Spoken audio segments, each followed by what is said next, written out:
ಪಾಸ್ಟಿನಲ್ಲಿ 3 of wines, page of wines, sun card represent ಆಗಿದೆ. ಕೆಲವೊಬ್ಬರಿಗೆ long distance relationship ಅನ್ನ represent ಮಾಡ್ತಾ ಇದೆ. ಮತ್ತೆ ಕೆಲವೊಬ್ರು ಟ್ರಾವೆಲ್ ಮಾಡೋದ್ರ ಮೂಲಕ ನಿಮ್ಮ ಪರ್ಸನ್ ಅನ್ನ ನೀವು ಭೇಟಿಯಾಗಿರುವಂತಹ ಪಾಸ್ಟ್ ನಲ್ಲಿ ರೆಪ್ರೆಸೆಂಟ್ ಆಗ್ತಾ ಇದೆ.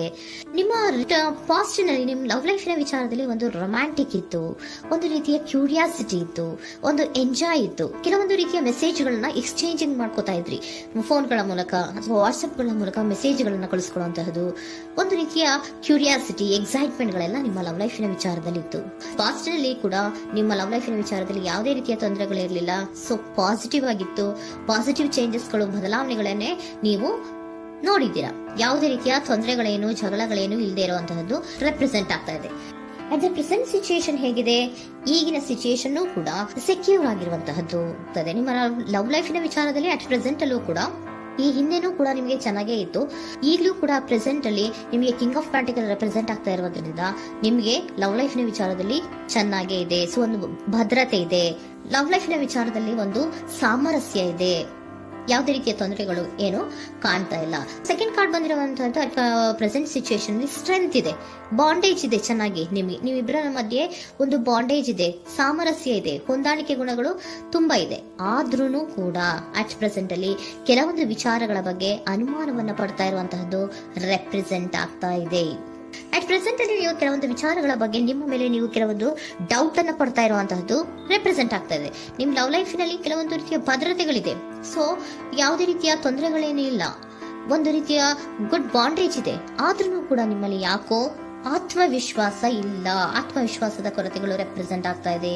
ಯಾವುದೋ ಕೆಲವೊಂದು ಅನುಮಾನಗಳು ನಿಮ್ಮಲ್ಲಿ ನಿಮ್ಮ ಲವ್ ಲೈಫಿನ ವಿಚಾರವಾಗಿ ಇರುವಂತಹದ್ದು ರೆಪ್ರೆಸೆಂಟ್ ಆಗ್ತಾ ಇದೆ. ಏನಾದ್ರೂ ತೊಂದರೆ ಆಗ್ತಾ ಇದೆಯಾ, ನನ್ನ ಲವ್ ಲೈಫಿನ ವಿಚಾರವಾಗಿ ಏನಾದ್ರೂ ತೊಂದರೆ ಆಗ್ತಾ ಇದೆಯಾ ಅಂತ ನಿಮ್ಮಲ್ಲೇ ನೀವು ಅನುಮಾನವನ್ನ ಪಡ್ತಾ ಇರುವಂತಹದ್ದು ರೆಪ್ರೆಸೆಂಟ್ ಆಗ್ತಾ ಇದೆ. ಫ್ಯೂಚರಿನ ಬಗ್ಗೆ ಹೇಳೋದಾದ್ರೆ ಕ್ವೀನ್ ಆಫ್ ಪ್ಯಾಂಟಿಕಲ್ಸ್ ಬಂದಿದೆ. ಕ್ವೀನ್ ಆಫ್ ಪ್ಯಾಂಟಿಕಲ್ಸ್ ಬಂದಿರುವಂತಹದ್ದೇನು, ಒಂದು ರೀತಿಯ ಪೋಷಣೆಯನ್ನ ಮಾಡುವಂತಹದ್ದು ರೆಪ್ರೆಸೆಂಟ್ ಆಗ್ತಾ ಇದೆ. ಯಾಕಂದ್ರೆ ನಿಮ್ಮ ಲವ್ ಲೈಫ್ ನ ವಿಚಾರವಾಗಿ ಅಟ್ ಪ್ರೆಸೆಂಟ್ ಅಲ್ಲಿ ಕೆಲವೊಂದು ವಿಚಾರಗಳಲ್ಲಿ ಸ್ಟೇಬಲ್ ರಿಲೇಶನ್ಶಿಪ್ ಅಲ್ಲಿ ಇದ್ರೂ, ಒಂದು ಗುಡ್ ಬಾಂಡೇಜ್ ಇದ್ರೂ ಕೂಡ ನೀವ್ ಯಾಕೋ ಕೆಲವೊಂದು ವಿಚಾರಗಳ ಬಗ್ಗೆ ಅನುಮಾನವನ್ನ ಪಡ್ತಾ ಇರುವಂತಹದ್ದು, ಅದನ್ನ ರಕ್ಷಣೆ ಮಾಡೋದ್ರೊಳಗೆ ಹೆಚ್ಚು ಗಮನವನ್ನ ಕೊಡ್ತಾ ಇರುವಂತಹದ್ದು ರೆಪ್ರೆಸೆಂಟ್ ಆಗ್ತಾ ಇದೆ.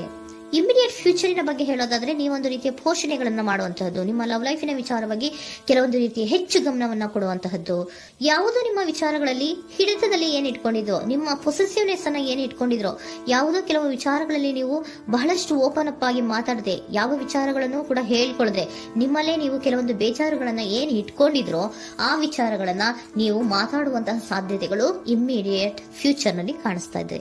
ಯಾವುದೋ ಕೆಲವೊಂದು ವಿಚಾರ, ಯಾಕೆ ಯಾವುದೋ ಕೆಲವು ವಿಚಾರಗಳಲ್ಲಿ ನಿಮಗೆ ಅನುಮಾನಗಳು ರೆಪ್ರೆಸೆಂಟ್ ಆಗ್ತದೆ. ಲವ್ ಲೈಫಿನ ವಿಚಾರ, ಪ್ರೀತಿಯಲ್ಲಿ ಯಾವಾಗ ಅನುಮಾನಗಳು ಸೃಷ್ಟಿಯಾಗುತ್ತೋ ನಾವು ಅವಾಗವಾಗ್ಲೇ ಅದನ್ನ ಬಗೆಹರಿಸ್ಕೊಬೇಕು. ನಮ್ಮಲ್ಲೇ ಇಟ್ಕೊಳ್ಳೋದು, ಅಯ್ಯೋ ಏನಾಗ್ತಾ ಇದೆಯೋ ಅಂತ ಕೊರಗೋದು ಅಥವಾ ಏನಾಗ್ಬಿಡುತ್ತೋ ಅಂತ ಭಯ ಪಡುವಂತಹದ್ದು ಏನು ಬೇಕಾಗಿಲ್ಲ. ಯಾಕಂದ್ರೆ ಲವ್ ಇರುವಂತಹದ್ದೇ ನಂಬಿಕೆಯ ಬುನಾದಿಯ ಮೇಲೆ. ಸೊ ನೀವೇನ್ ಮಾಡ್ಬೇಕು, ಏನಾದ್ರೂ ಸ್ವಲ್ಪ ಡೌಟ್ಗಳು ಬಂದಾಗ ನೀವು ಅದನ್ನ ಬಗೆಹರಿಸ್ಕೊಬೇಕು. ಯಾವ ವಿಚಾರದಲ್ಲಿ ನಿಮಗೆ ಬೇಜಾರಾಗಿತ್ತು ಅದನ್ನ ನೀವೇನ್ ಮಾಡ್ಬೇಕು, ನಿಮ್ಮಲ್ಲೇ ಇಟ್ಕೊಂಡು ಕೊರಗಬಾರ್ದು. ಓಪನ್ ಅಪ್ ಆಗಿ ಮಾತಾಡೋದ್ರ ಮೂಲಕ ನೀವು ಕ್ಲಾರಿಟಿಯನ್ನ ತಗೊಳ್ಳುವಂತದ್ದು ನಿಮಗೆ ಇಮಿಡಿಯೇಟ್ ಫ್ಯೂಚರ್ ನಲ್ಲಿ ಕಾಣಿಸ್ತಾ ಇದೆ.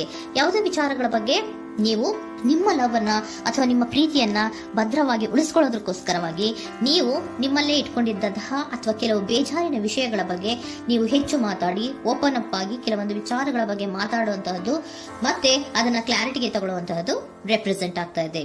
ನಿಮ್ಮಲ್ಲಿ ಬಾಟಮ್ ಆಫ್ ದ ಡೆಕ್ ಅಲ್ಲಿ ಬಂದಿರುವಂತಹದ್ದೇ ಅದು. ಖುಷಿಯಾಗಿರ್ಬೇಕು, ಸಂತೋಷವಾಗಿರ್ಬೇಕು, ನಮ್ಮ ಲವ್ ಲೈಫಿನ ವಿಚಾರದಲ್ಲಿ ಒಂದು ಎಂಜಾಯ್ ಇರಬೇಕು, ಮತ್ತೆ ನೆಮ್ಮದಿ ಇರಬೇಕು, ಯಾವುದೇ ರೀತಿ ಗಲಿಬಿಲಿಗಳಿರಬಾರ್ದು ಅನ್ನೋಂತಹದ್ದೇ ನಿಮ್ಮ ಎನರ್ಜಿಯಲ್ಲಿ ರೆಪ್ರೆಸೆಂಟ್ ಆಗ್ತಾ ಇರೋದು.